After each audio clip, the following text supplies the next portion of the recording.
Well, I guess I thought I was Elvis Presley. But I'll tell you something. All Elvis did was stand on stage and play a guitar. He never fell off on that pavement at 80 miles per hour. Don't get me wrong. Being a professional daredevil had its perks. The money, the screaming fans, the rush you get cheating death by a whisker. Heck, they even made toys that looked like me. But there's a cost to living life on the edge, and I paid it in broken bones.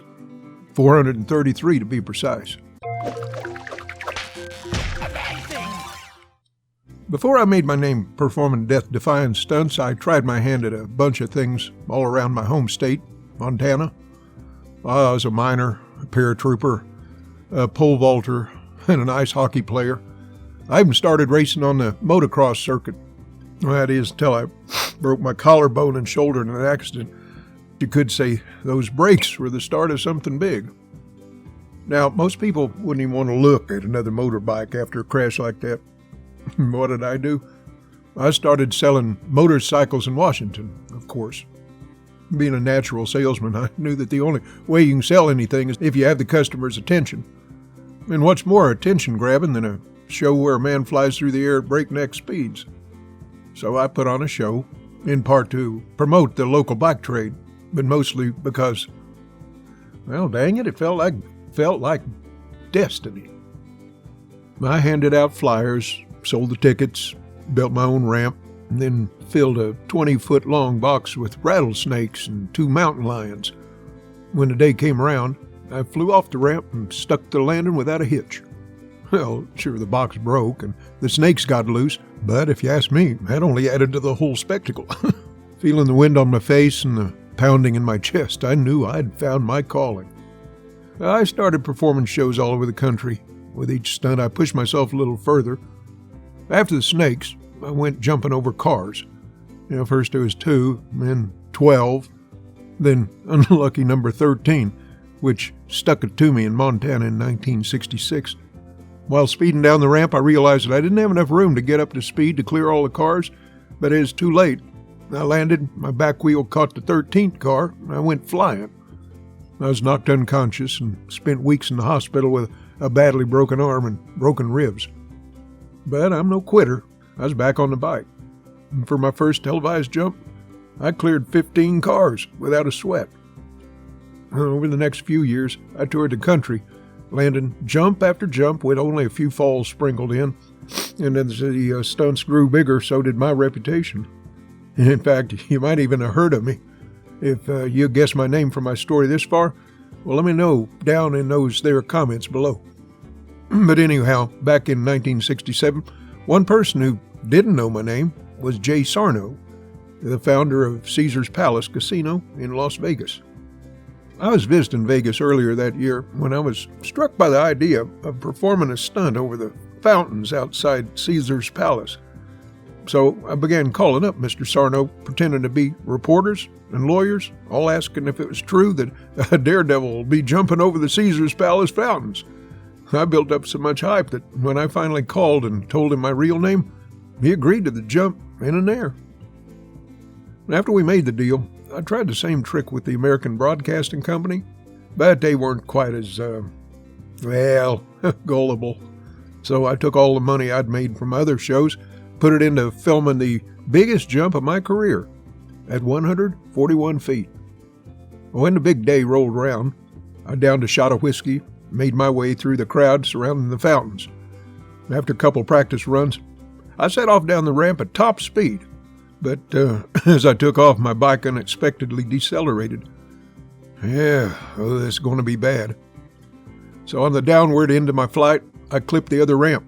My handlebars were ripped out of my hands, and I went skidding along the floor. I ended up breaking my pelvis, femur, hip, wrist, and both ankles. Not to mention I had a concussion that kept me in the hospital for 4 weeks. Well, most of the people in the crowd thought I'd died that day, but it turned out my career was more alive than ever. Well, if ABC weren't willing to buy the footage before, they were practically kicking down my hospital door in the aftermath. With that, I became national news. Merely 5 months later, I was back on the bike. After all the fame and attention that the Caesar's Palace jump had given me, I had to seize my moment. So on May 25, 1968, huge crowds turned out to see my return to the spotlight in Scottsdale, Arizona.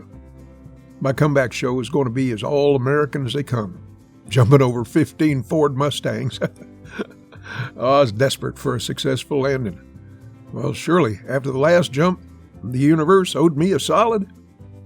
So I sped down the ramp at top speed, comfortably clearing the 15 cars, but I bounced on the landing ramp. I lost control of the bike, fractured my leg and foot. You see, anyone can jump with a motorcycle. The trouble begins when you try to land it. Luckily, humans are kind of twisted and seem to generally enjoy my suffering, so whenever I crashed, the hype just continued to build. And as the 1970s began, I was flying high. For every show I performed, I was getting paid around, $25,000, and I was on a roll, landing most of my jumps. So when Pepsi offered to sponsor my jump over 13 of their trucks in Yakima, Washington, I gladly accepted. And on the day, however, I had a gut feeling I wasn't going to make the jump. But when you give your word to someone, you've got to go ahead and do it. Now, the lead up to the ramp at the Yakima Speedway was a mix of concrete and grass, which ultimately stopped me getting up enough speed to clear the trucks. I landed on the roof of the last truck, lost control, and when I hit the concrete track, I broke my collarbone. And considering how unbelievably painful it was, I was lucky it wasn't worse. Football players fall down on AstroTurf, rodeo riders fall down on nice soft dirt, but when you fall off this motorcycle 80 miles an hour on the asphalt, there's nothing in the world that compares with it. It ain't something that gets easier with time. But somehow, I'd rest, recover, I'd do it all again. Well, that said, my jump at Cow Palace near San Francisco a year later in 1972 was a particularly painful moment.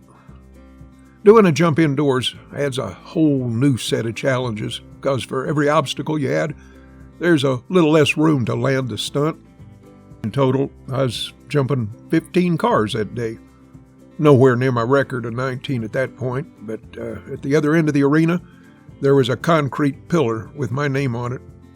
I sped down the ramp through the seating banks, easily clearing the cars below me, but once I landed, I lost control of the bike, skidding into a concrete wall, breaking my ankle, and cracking a couple of ribs. I was starting to think bigger stunt spaces might be needed. Well, as the decade wore on, I was flying from coast to coast constantly, and I remember on one flight over Idaho, something caught my eye. It was a stretch of river on the ground below, which I later found out to be called Snake River Canyon. With that canyon in my sights, I set about planning my most spectacular stunt to date. No bike was ever going to clear a gap that big, not even my beloved Harley Davidson. The stretch I needed to clear was a quarter-mile wide and 500 feet deep. So I had to think big. And eventually, the perfect idea came to me.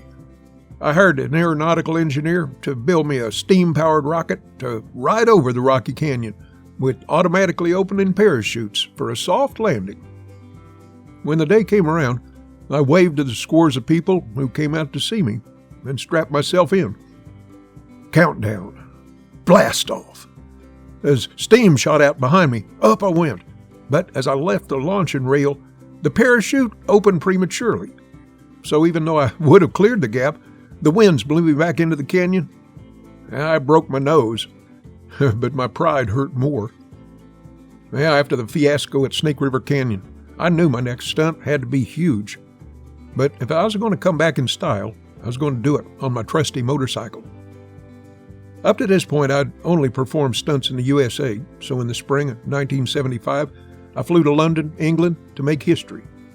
I was due to perform at the famous Wembley Arena in front of 90,000 people. The only problem was, when I arrived a week before the show, we'd only sold 3,000 tickets. So, like the publicity genius I was, I decided to make a little noise of my own to see if I couldn't grab the British public's attention. I refused to drive on their side of the highway, and every time the police stopped me, more people heard about it. So when the newspapers called to take notice, I told them, matter of fact, well, if it hadn't been for us Americans, I'd be jumping for the Germans. I tell you, a little controversy goes a long way. And if the Brits didn't know who I was before, they sure as hell did now. Well, when it came to the day of the stunt, there wasn't one empty seat. And I knew the only thing between me and greatness was 13 London buses. I gave the thumbs up, came down the ramp, cleared 12 of them, but clipped the 13 as I was coming into land. Oh, that damn unlucky 13 struck again. Now, I've had some bad crashes over the years, but this one was up there. I fractured my pelvis, broke my hand, and gave myself one hell of a concussion. But I told the medics I walked in, so I'm going to walk out. I hauled myself to my feet, made it to the top of the ramp, and I spoke to the crowds. Ladies and gentlemen of this wonderful country, well, I got to tell you that you are the last people in the world who will ever see me jump, because I will never, ever jump again. Well, a lot of people in Wembley Stadium believed me that day. Hell, the pain I was in, even I believed me. But I couldn't let it all end up like that, could I? The injuries is catching up with me, but yeah, a true showman can't end their career on a sour note. So I went on to complete another 5 jumps over the same few years, even clearing 14 buses just to show I could. At the time, it was a new world record, and damn did it feel good. Well, my final injuries came while practicing to jump over a tank containing 13 sharks in 1977. Oh, I didn't get eaten, but I did fly off and fracture my collarbone and right arm. And I started to realize my body had taken its fair share of beatings, and in 1981, I hung up the famous white suit. My son took the reins and started doing stunts like me, keeping the legacy alive. He even did what I never could, and jumped the Grand Canyon. He kept his father's style of landing alive, too. Oh, over my career, I've performed over 80 stunts, breaking 433 bones along the way. In retirement, I needed a surgically implanted morphine pump to go along with the fentanyl lollipops I sucked on all day to deal with the constant pain. But it was all worth it. Because to this day, if you look up the Guinness record holder for the most broken bones, you'll see my name, Evel Knievel. Have you ever broken any bones doing crazy or just stupid stunts of your own? Well, let me know in the comments section below. And thanks for watching.